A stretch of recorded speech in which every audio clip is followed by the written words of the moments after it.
Hello and welcome to my Volkswagen T5.1 medium top. So in essence, I was looking on the forums the other day to see if anyone had converted one of these, and it turns out that not many people do. So I thought I'd just do a quick video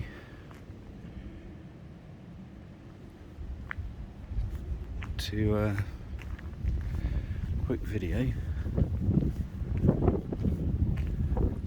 extol the benefits, the virtues of a medium top. There's no right or wrong answer, I hasten to add. I've had several campers over the years. I've had pop tops, tin tops. I've lived in a camper van in Australia, New Zealand. I spend a lot of time living in this one because I work away on events and I go up to Scotland to see my brother.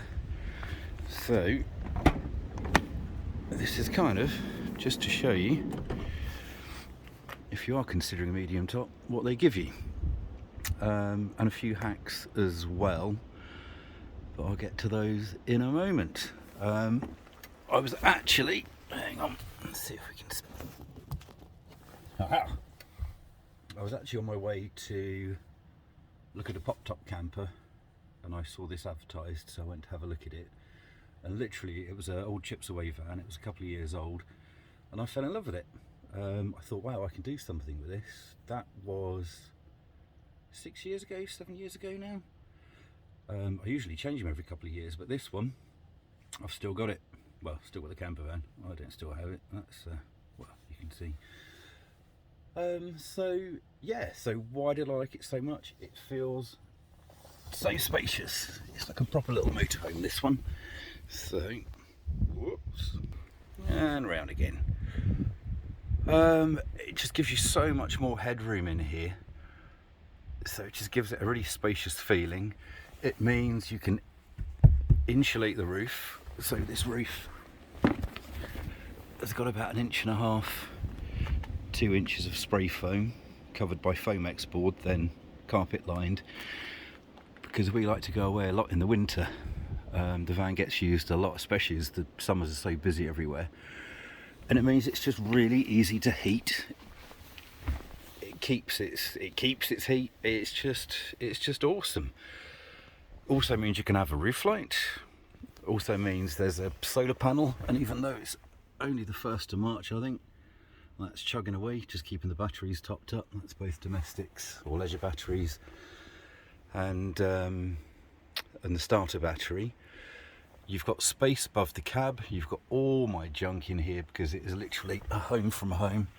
So there's just tons and tons and tons of extra storage, which is really, really handy. Other than that, it's a standard layout. This was done by MS Craft, and it is brilliant, and it's really stood the test of time. So yeah, I love it. A couple of things I would recommend. If you've got the bench seat, if you don't need it, oh my god, replace it. I bought these 2 mini seats from eBay, and I won them for 99p. Got a swivel base. That was off eBay. I think that was less than £100, because I used to hate it with a bench seat. A, it was uncomfortable, and B, trying to manoeuvre it around, you'd have to take the handbrake off. Whereas this one, simplicity itself. Hang on, let's do that. Whether this will work or not, I have no idea.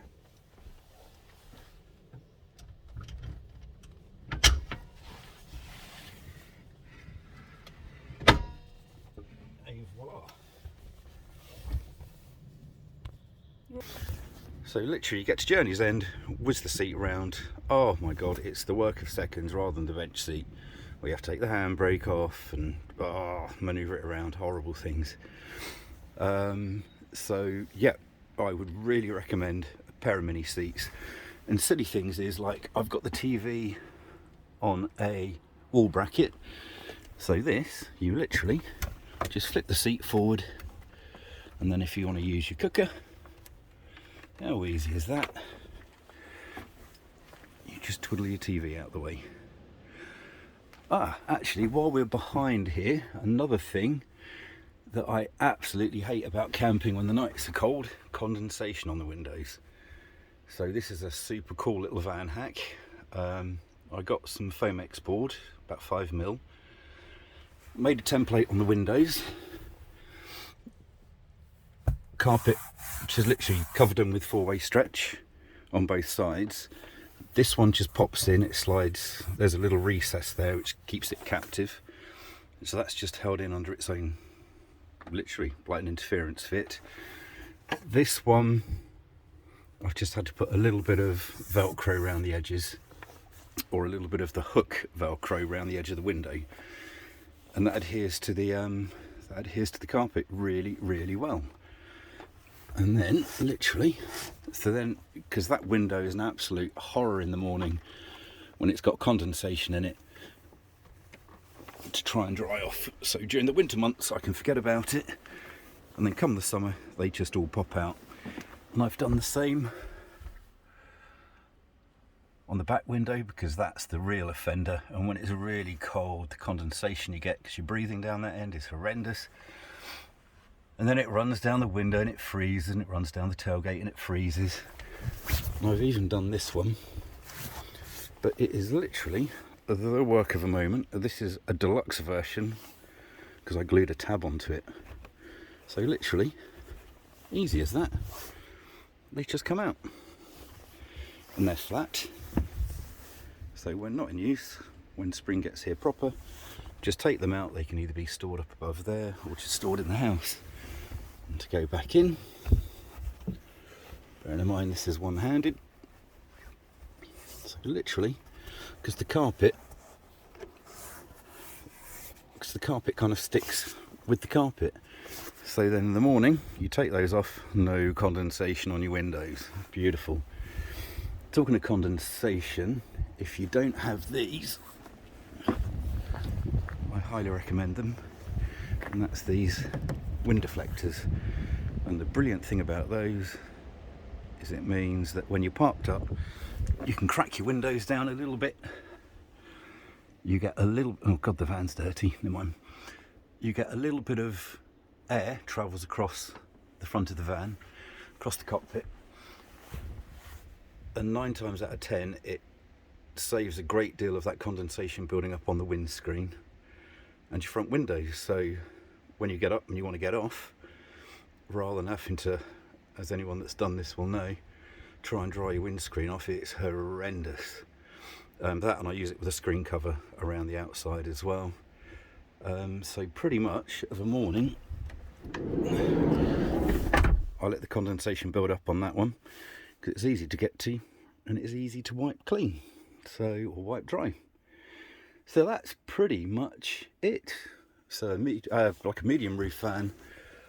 Oh, I love it. There's no right or wrong answer. I certainly don't want to court controversy. But it just means it's a van you can use all year round. We'll often do a bit of stealth camping, i.e. parking, strictly speaking, where we shouldn't be. And the great thing is, with the front windows cracked shut, this seat facing forward, got a little privacy curtain here, which is a blackout curtain, and you pull it across and it poppers right the way across the front of the van, and that way once you've locked the van and you've got your little, because I haven't got motion detectors inside mine, so when you're parked up you pull that across, both seats facing forward, nothing in the front of the van, you lock your doors. To all intents and purposes, no one would know you're crashing in the back of the van. So yeah, so that's pretty much it. I'm sure I've forgotten loads, but I'm trying to do it in a Sam Mendes style one shot, because I'm a YouTube numpty, and yes, so no drone footage, nothing flash, no GoPro. Yeah, oh, there's a little Chinese night heater, brilliant. It just lives under the seat, so that lives under there. They're good. Obviously they're nowhere near as good as their European counterparts, and I'm sure they were like a direct copy of them, but but they last a little while. They're cheap enough. I try not to buy anything from China, but a diesel heater is a big investment, so that one I had to suck up. So yeah, so one last look outside. Oh, what they did mention on the forums is the looks of a medium top van. I think they look fine from the side, they look fine from the front, but the back was a bit ugly. So I put a second spoiler on mine. No, I'm not trying to make it look like a Cosworth, and I've probably reduced the drag coefficient from a hay bale to a hay bale, but it just hides that sort of weak lip on the back of it, and it just makes it look a little bit nicer. And there's got an awning rail, so I just literally have an awning that I slide into that rather than a big one mounted on the side of it. And yeah, just cool little van. So there you go, a medium top van. I would say certainly worth considering. Obviously a pop top, you can sleep people up the top as well, but if there are just two of you, you like to use your van year round, this is just brilliant, because it is just a little miniature motorhome. And this is actually registered as a motorhome as well, so it just means you can go slightly faster. Oh, and economy wise, 40 to the gallon if you drive it gently. So all in all, brilliant little things. Hope you've enjoyed this. Sorry it's a bit rough and ready, but hopefully that will give you a little insight into a medium top. Cheers for now.